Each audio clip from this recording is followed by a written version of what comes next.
සුබ දවසක්. අපි වෙල්නස් ලයිව් YouTube channel එකත් එක්ක එකතු වුණා ඔයාට. ඊට කලින් හැමදාම නැගිටින මට ඉරිද දවස කියන්නේ නම් මටම වෙන්වුණු දවසක්. පාන්දරින්ම පටන් ගත්ත මේ වෙහි පොදට පොඩ්ඩක් හිත කම්මැලි වෙන්න හැදුවත් මොහොතක් ජනේලයෙන් එපිට බලන් ඉඳලා උයන්න පටන් ගත්තා. මොකද වහිනවා කියලා අසනීපයක් වුණා කියලා ගෙදර රාජකාරි වලින් මගේ ඇරෙන්න බෑනේ. ඉක්මනටම බත් එකයි පරිප්පු මාළුවකුයි අලබෙදුමකුයි හදාගත්තා. උයන අතරතුරේ බැස්සත් පෑවුවා. මේ බොරළු ටික මං හරි අමාරුවෙන් තාච්චියෙන් තාච්චි ඇදලා පුරවගත්ත ඒවා. ඉතින් මේ බොරළු ටික මං හරියට පරිස්සම් කරනවා. බලන්නකෝ මිදුල පුරාම අඹ ගහේ කොළ වැටිලා විසිරිලා ගිහිල්ලා. අලුතෙන් දළු දාලා ලියලලා හරියට මගේ ජීවිතේ අලුත් පිටුවක් පෙරළුණා වගේ. මෙහෙම අතු ගාලා කොළ රොඩු ටික අයින් කරලා මං ආයෙත් සැරයක් මිදුල පුරාවට මේ බොරළු ටික විසිරෙන්න අතු ගාගෙන එනවා. මේ අතු ගාන අතරතුරේ තනින් තන තියෙන චූටි තනකොළේ පවා ගලවලා අයින් කරනවා. ඉතලා අරන් මිදුල අතු ගන්න මම පටන් ගත්තට මිදුල අතු ගාලා අවසන් කරේ නම් මෙන්න මේ ආච්චි අම්මා තමයි ඉතින්.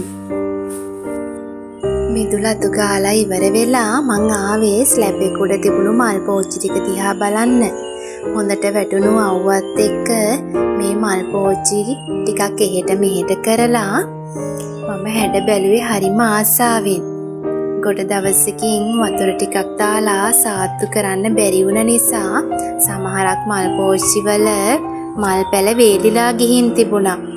බලන්නකෝ බෝගන්විලා පොහොට්ටු පාට පාට මල් පොහොට්ටු මෝදු වෙලා හරිම ලස්සනට තිබුණා. මේ මම පෝච්චි එක කප්පාදු කරලා හදාගත්ත ගැටපිච්ච පැලයක්. ඇස්මානෙම තියාගන්න ඕන නිසා ස්ලැබ් එකට ගෙනාපු තක්කාලි පැල ටිකට වතුර දාන්න අමතක වුණන් එයාලා නම් මාව අමතක කරලා තිබුණේ නෑ ඉතින්. ඉන් පස්සේ කාලෙක ඉඳන් හිතේ තියාගෙන හිටිය දෙයක් තමයි මං අද කළේ. බුදු පිළිම වහන්සේ සෝදලා පිරිසිදු කරලා ඉටි කවරයකින් ආවරණය කළා. රෙදි ටික හොදලා වහලෙට දැම්මා විතරයි වැහි වලාකුළු ඇවිල්ලා හැංගි මුත්තම් කරන්න ආයෙම පටන් ගත්තා. ඔන්න බලන්නකෝ මං පොල්ලෙලි ගහන විදිය මම මේක ඉගෙන ගත්තේ මහත්තයාගේ අම්මගෙන්. ගෙදර ඉන්න කාලේ පොල් ගෙඩිය පොල් ටිකක් ගන්න නොගාපු මම දැන් හරියට වැඩ ගොඩක් කරන ගෘහණියක් ඉතින්. උනන්දුවයි උත්සාහයයි තියෙයි නම් කරන්න බැරි වැඩක් නෑ කියලයි මම නම් විශ්වාස කරන්නේ. මෙහෙම අමාරුවෙන් ලෙලි ගහගන්න පොල් ගෙඩියේ වතුර ටික නම් කොයිම වෙලාවකවත් විසි කරන්නේ නෑ මං. ඔන්න ඔය විදියට පොල් ටික ගාලා අරගෙන පැත්තකින් තියාගන්නවා. ඉන් පස්සේ කලින් වේලලා අරන් තියාගත්ත බත් ටිකක් අරගෙන කබලි බෙද ගන්නවා.